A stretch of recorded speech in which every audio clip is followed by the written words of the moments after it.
Good morning बच्चों। आज हम लोग उत्सर्जन तंत्र पढ़ेंगे। ठीक है, सबसे पहले तो जान लो उत्सर्जी पदार्थ या अपशिष्ट पदार्थ किसे कहते हैं।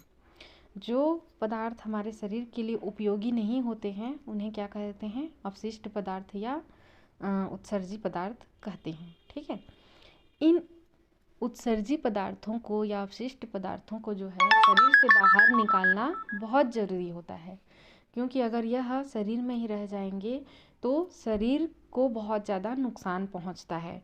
ठीक है, कभी कभी थोड़ा आप लोग कभी याद किए होंगे, अगर हम लोग को ज़ोर से पेशाब लग रहा होता है और हम नहीं जाते हैं तो पेट में दर्द होता है कि नहीं। तो पेशाब जो होता है हमारा उत्सर्जी पदार्थ होता है, उसमें बहुत सारे ऐसे रासायनिक पदार्थ मिले होते हैं जो हमारे शरीर के लिए हानिकारक होते हैं, इसलिए उसे शरीर से बाहर निकालना बहुत ज़रूरी होता है। ठीक है, तो हमारे शरीर से हानिकारक पदार्थ को बाहर निकालने के लिए हमारे शरीर में जो तंत्र पाए जाते हैं उसे क्या कहते हैं, उत्सर्जन तंत्र।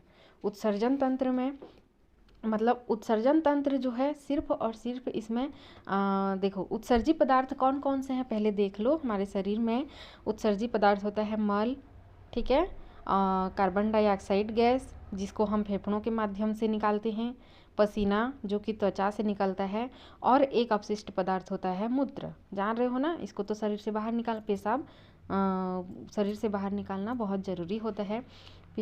तो इसको बाहर निकालने के लिए हमारे शरीर में एक मूत्र उत्सर्जन तंत्र पाया जाता है। ठीक है, मनुष्य का ये उत्सर्जन तंत्र है। इसमें एक जोड़ी वृक्क पाया जाता है, वृक्क या किडनी, और 2 मूत्र वाहिनियाँ पाई जाती हैं। ठीक है, और ये होता है मूत्रा से यहाँ पे मूत्र जमा होता है। तो इनका मेन काम होता है शरीर के रक्त से। ठीक है, देखो इनका वृक्क का मुख्य कार्य क्या होता है, रक्त में से हानिकारक पदार्थों को अलग करके मूत्र का निर्माण करना होता है। हमारे रक्त में बहुत सारे अपशिष्ट पदार्थ घुले होते हैं, तो जब ये यहाँ पे आते हैं तो रक्त यहाँ से छन जाता है और यहाँ के जितने हानिकारक पदार्थ होते हैं वह मूत्र वाहिनी द्वारा मूत्राशय में एकत्रित हो जाते हैं और रक्त छन कर दूसरी नली द्वारा दूसरे शरीर के दूसरे अंग में चला जाता है। तो इसका मुख्य कार्य वही है कि रक्त को छानकर मूत्र का निर्माण करना है। तो उत्सर्जन तंत्र में क्या होता है, शरीर के उत्सर्जी पदार्थ को अलग करना होता है। ठीक है, समझ में आ गया। जान ही गए हो उत्सर्जी पदार्थ किसे कहते हैं, उत्सर्जन किसे कहते हैं। उत्सर्जन किसे कहते हैं, हानिकारक पदार्थ को शरीर से बाहर निकालने की क्रिया को उत्सर्जन कहते हैं। उत्सर्जन कौन कौन से पदार्थ को हम उत्सर्जन के रूप में निकालते हैं, पहला होता है मल, दूसरा कार्बन डाइऑक्साइड फेफड़ों से उसको निकाला जाता है, पसीना त्वचा से निकाला जाता है, और मल मूत्र तो जान ही रहे हो, है ना, इसको तो जान ही रहे हो। और उसका काम क्या होता है, जो किडनी का काम होता है उसको याद रखना। इसका काम होता है रक्त से हानिकारक पदार्थ को अलग करना और मूत्र का निर्माण करना होता है। ठीक है, अब यहाँ पे कुछ क्वेश्चन है, क्या होगा यदि उत्सर्जी पदार्थ शरीर के अंदर ही रह जाए।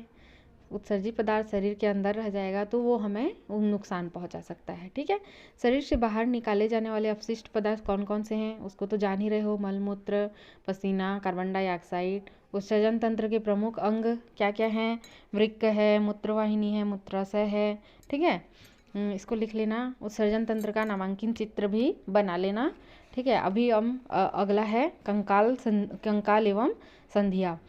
कंकाल किसे कहते हैं, हमारे शरीर में बहुत सारे हड्डी पाए जाते हैं, इन्हीं हड्डियों के ढांचे को क्या कहते हैं, कंकाल कहते हैं। यहाँ लिखा है हड्डियों के ढांचे को कंकाल कहा जाता है और हड्डियों के जोड़ को संधियाँ कहते हैं। ठीक है, कंकाल किसे कहते हैं, हड्डी के ढांचे को कंकाल कहते हैं, और संधि किसे कहते हैं, हड्डियों के जोड़ को, जहाँ जहाँ हड्डियों का जोड़ होता है वहाँ पे संधि पाई जाती है।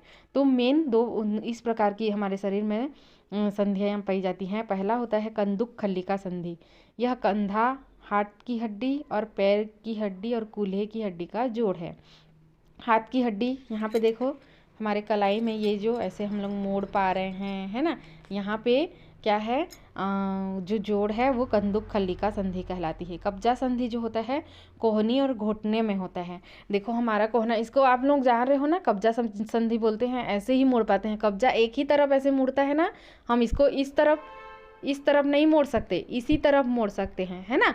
मतलब ये सिर्फ इसी तरफ, एक ही तरफ मुड़ेगा, इसके हम पीछे अगर मोड़ना चाहे इस तरफ तो नहीं मोड़ सकते। इसी को क्या कहते हैं, कब्जा संधि कहते हैं, ठीक है। तो ये कहाँ कहाँ पाया जाता है, कोहनी और घुटने में पाया जाता है।